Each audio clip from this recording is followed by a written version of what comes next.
Hello, this is my 2026 Honda CBR1000 RR. I picked this up 2 days ago, and I'm just going to do a little review, walkthrough, and everything else with the bike. Stuff that I'm still finding out as a new owner, especially my first liter bike. I will say that this thing absolutely rips. There's already I bought it with 1 mile, and now I put 58 miles on it.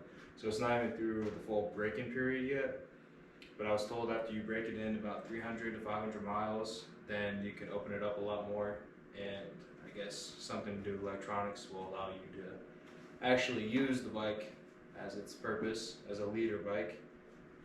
So yeah, we'll just do a quick walkthrough, everything I learned through reading the owner's manual and doing some research on the bike, so that way it makes it a lot more simpler for everybody else.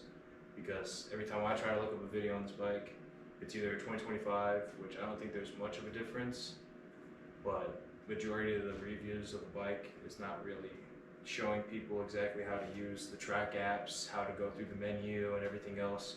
The majority of it's just walking around the bike and just looking at it, which that's not the whole purpose of this video. The whole purpose is to kind of go through the infotainment, everything you can do with this bike, and as well as,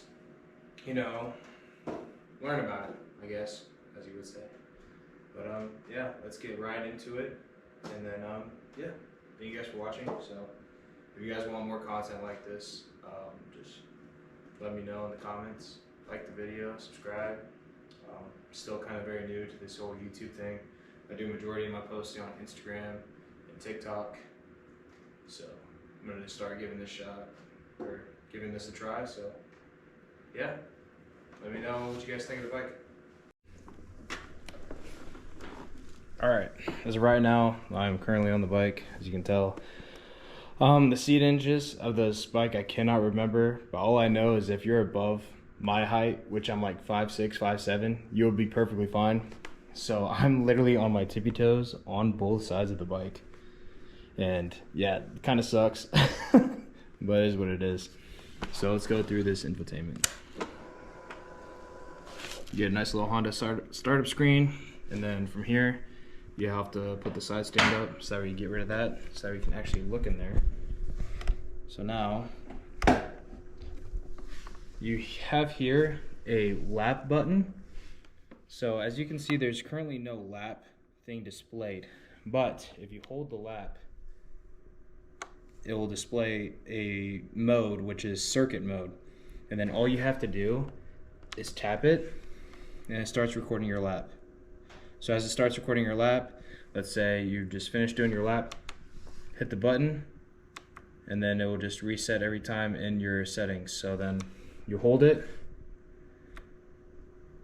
or sorry, no, you hold it to stop it, and then to clear it, you hold the lap button, which clears it. So now to get into the secrecy of the menu, let's first go through everything else. So as of right there, you see modes. Okay, so as you can see, we are currently set to mode 1, and you have different types of letters here. So P will be your power, and level 1 has the most power. It ranges 1 to 5. Level 5 has the least amount of power. And then next up we have T, which is your torque control level.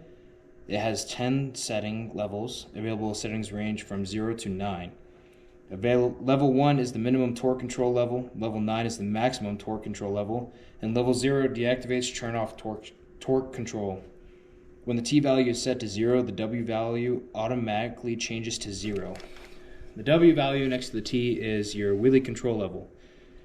Available settings range from 1 to 3. Level 1 is the minimum wheelie control level. Level 3 is the maximum wheelie control level. And if you want that off and everything else, you just set it to 0 and it turns off wheelie control.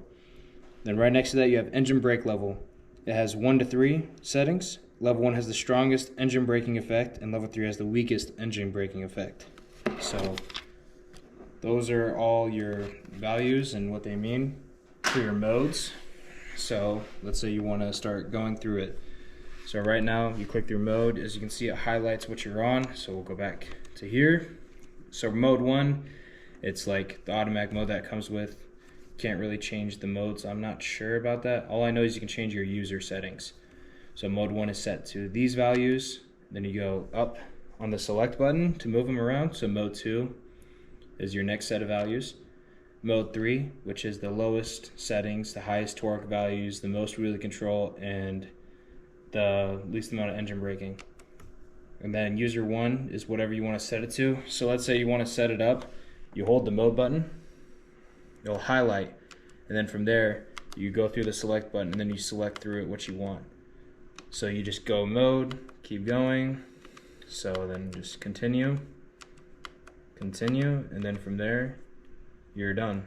So just hold mode to get back out of it, then you're out of it. So move on to the next. So right there it shows your total miles on the bike. You hit up on the select, you have trip A, trip B, and then back to the total amount of miles that you have on the bike. You click mode one more time, it brings you over here to the bottom right of the screen. You have your revs per minute, and then you have miles per gallon right there, average cons, like average consumption, so 31.9 miles per gallon. And then you have trip A consumption, 1.8 gallons, and then average speed, and then elapsed timer in the bottom right if you want to use that. So, and then from up here you have different, this is, I like this one. This one's pretty cool. So it says CBR, you can click through. It shows your rev, like limit, like your, so whenever you rev up, it displays lights right up top of there. And then you have a grip angle, which shows you the amount of grip that you have on the throttle. So as you can see, I'll pull it slowly, and then opens it up. And then from there, you have voltage, then you have the date, and then I'll show you how to do that. You can actually create your own custom name. So you can put your name, you can put anything you want right here. And then you just have a blank screen if you want to leave it blank. So to get into the secret menu, right, all you have to do is hold mode and select at the same time, and then boom. So this bike, it's a 2026, right? As I mentioned, this bike actually comes factory with a quick shifter, which is honestly insanely cool. I've never owned a bike in my life that has a quick shifter, and I will say it makes a bunch of a difference when you're up in the power. It is insanely smooth. It is so much fun to do some roll racing and everything else. It is absolutely a blast. So let's say you want to go in here, you will click mode. That brings you into the setting. So you have quick shifter, suspension A1, suspension A2, A3, and then continuous suspensions. I don't know exactly what these do, but all I know is that it has a quick shifter, which is really cool. But from here, okay, as you can see, we're back in the menu. And then from here, you can go down to lap time, which displays your lap data or clear data. So just to enter one of these screens, all you have to do is click mode, and then it'll pull it up. And then if you want to exit it, all you have to do is hold select and mode at the same time. There you go. And then you just go right back into the screen, just hold it again, and now you're back in there. So then you have a display mode. This thing's really cool. So you have street, circuit, mechanic, obviously for the dealership mechanic. But circuit, there's literally not much of a difference. It literally just displays like what I showed you with the whole lap time in there. It allows you to use the lap. So the quickest way to access that, instead of going this to the menu, you can just hold that again, just like I said before. But that's pretty cool. But I usually just stick on street. And then it has a shift indicator, like I mentioned. You can set it to whatever value your heart desires. Then you have a brightness on the screen, which is insanely cool. It has an auto brightness on the display. And then for backgrounds, it's got a lot of cool backgrounds. It's got metallic, black, white, auto. The auto feature is really cool. Your bike probably already has it when you pick it up from the dealership. So in the daytime, it will display as a white, but in the nighttime, it will turn black, which is absolutely sick. And then this is where you can customize that box to whatever you want, which is your user letter. So you can just like literally anything you want to put there, you can, and it's pretty cool, to be honest. Then you have favorite infos, Then going down to general, you have date and time, your units, your default settings if you want to restore it, and then you have service, maintenance, suspension, the quick shifter, DTC, support kits, ECU, all that stuff. So then if you ever want to exit, you just go there, exit, and then you're done pretty much. Okay, moving on. I probably did not mention this, but the fuel gauge, there's no way to really access the fuel gauge unless riding it. And then when you get super low, it will show up on the screen as a low fuel indicator. So if you guys can figure out how to actually display a fuel gauge on the LCD screen, let me know in the comments, because I would love to have that to keep track of it.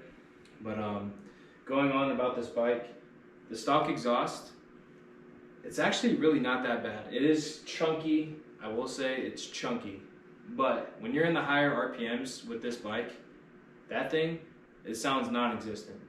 It absolutely sounds insanely good. I will say that you probably should get an eliminator on the tail. Get rid of that fishtail, because that thing just makes the back of the bike look stupid, in my opinion.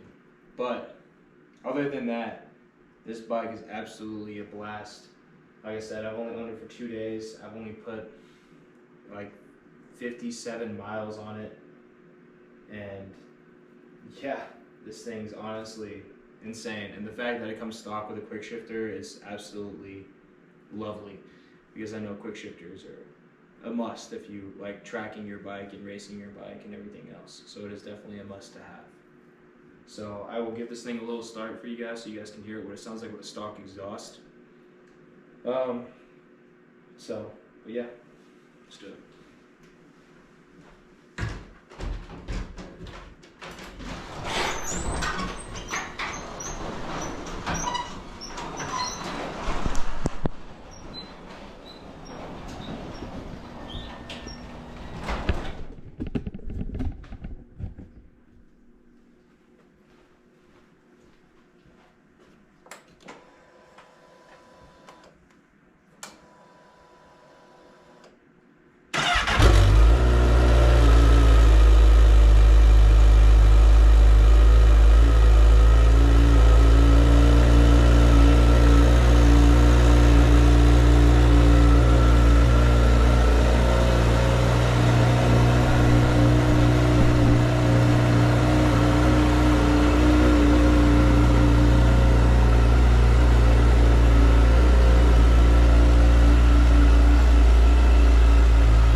2006 Honda CBR.